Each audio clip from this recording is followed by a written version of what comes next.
What's going on, guys? Welcome back to the channel. If you're new here, my name is Garrett. I'm a 7-figure Amazon seller showing you how you can make a living off of Amazon as well. In this video, we're continuing to expand on Keepa Product Finder.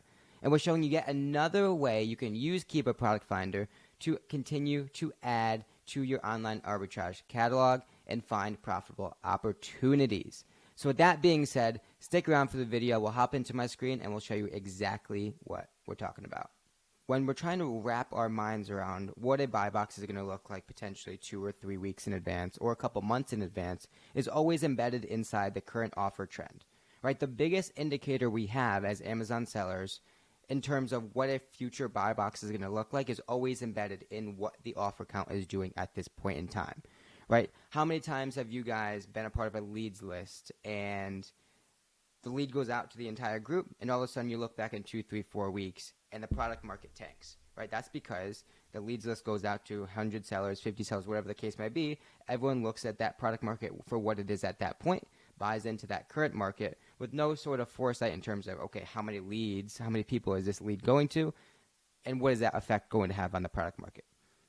Right, just kind of how supply and demand works, assuming the 3 kind of factors of a product market being supply, demand, and price, assuming the demand stays relatively constant, right? If we're looking at a bunch of Nike products, there's not going to be any super drastic changes in that demand, right? Assuming that demand is steady, well, if our supply is flooding the market, if our supply is increasing, well, then the price is only going to react in one way, and the price is going to drop, right? More sellers flooding the market, more units flooding the market, more sellers competing for that lowest FBA offer. And the way the buy box algorithm is constructed now, Amazon almost rewards this behavior, right? Amazon's buy box typically goes to the lowest FBA offer, and so as more offers flood the market, well, then naturally that's just going to be a competition for that lowest FBA offer, meaning repricers are going to start competing against each other. Always sellers are going to try and bottom dollar that other seller, right?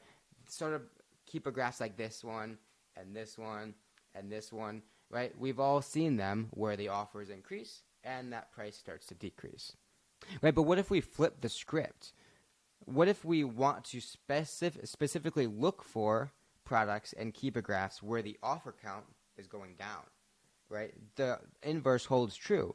Any product where the offer count decreases, well, then that means the price is typically going to increase, right? Less supply in the market at a steady demand is always going to result in a higher buy box price, right? And so if we are looking for these specific scenarios, we may find some other opportunity to show for it. And so Keepa Product Finder has some filters that allow us to seek out these specific product opportunities, meaning we're looking for products where the offers are decreasing, in a result, hoping for the product's buy box algorithm to increase and hopefully us being able to buy into that increased market.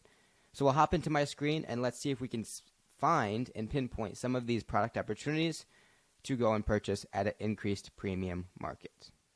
So as you can see, we're here in Keepa Product Finder, and one of the main reasons why Keepa Product Finder is such a powerful tool, and one of the reasons why I like it so much, is because you can get very granular with how you're filtering products and how you show the results, right? And so in this specific strategy, in this specific example, right, we're trying to impose a specific offer trend on our products that we find, on the results, right? And in doing so, the goal is to show products and show results where each of the products has a decreasing offer count, yielding potentially extreme opportunity of profit, right? And all that happens in this one row item here, this new offer count row item.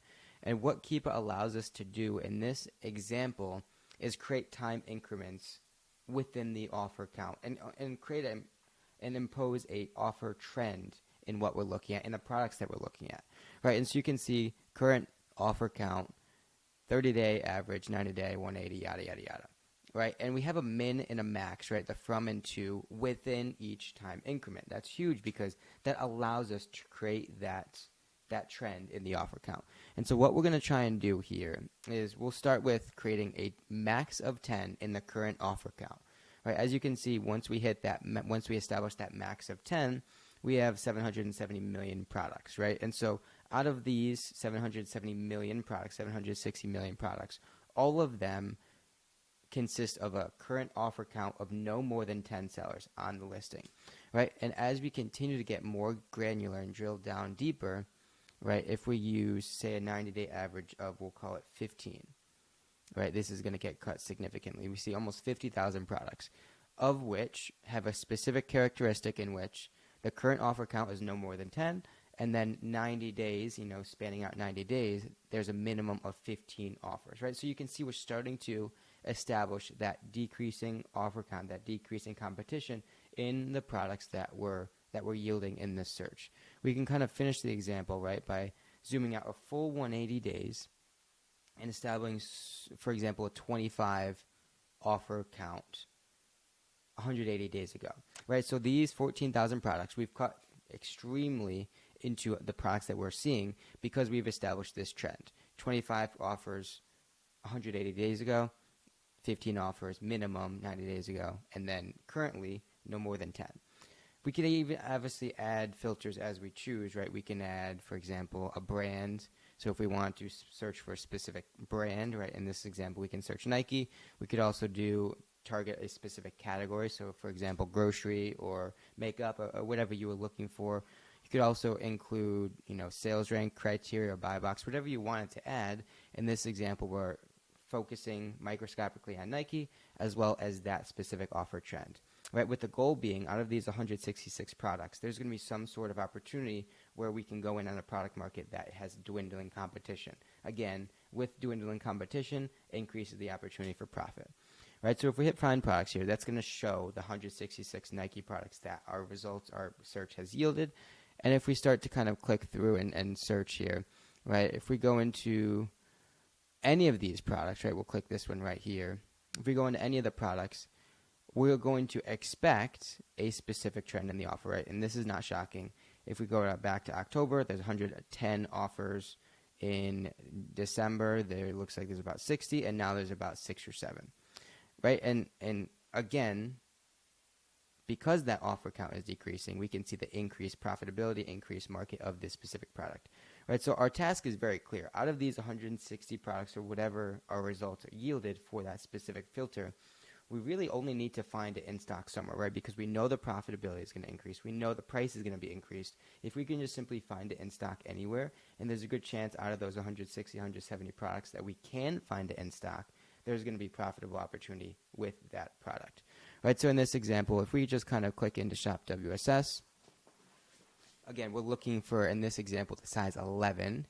So it doesn't look like there's an 11 here, but we got 10% off, right? So is there another size that was yielded? So it looks like a 14 as well. If we go back here, is there a 14 available? There is. Right, so the 14 we can buy it at 25 minus 10%, about 22.50. And if we click here, we can justify that purchase by looking at the Keepa graph. Obviously, the offer kind of severely dwindled, and our market is almost 45-ish. Right, so we only have a competition of, call it 10 sellers, and there's an increased premium of this specific product to show for it. Obviously, we'd want to do more market analysis, look at the sales rank and the velocity of this specific size. But the point is, in this example, we're looking for specific products where there's a decreased competition level and increased profitability. We can continue to go down here, right? All the offer counts are going to resemble the same trend, right? If we go down here, decrease in offer count, again, increase in profitability. Our objective then just remains simply find it in stock somewhere. And SellerAmp makes that pretty easy for us to do. Again, 166 products, we're not going to go through all of them in this video. However, there's plenty of opportunity when we have our sites focused on specific listings, again, when the offer count is decreasing. So with that being said, guys, I hope you enjoyed this video. I hope you found value in this video and learned something. If you did, please like the video, share it to someone else, leave a comment below. And with that being said, make sure you subscribe to the channel, and we'll see you in the next video.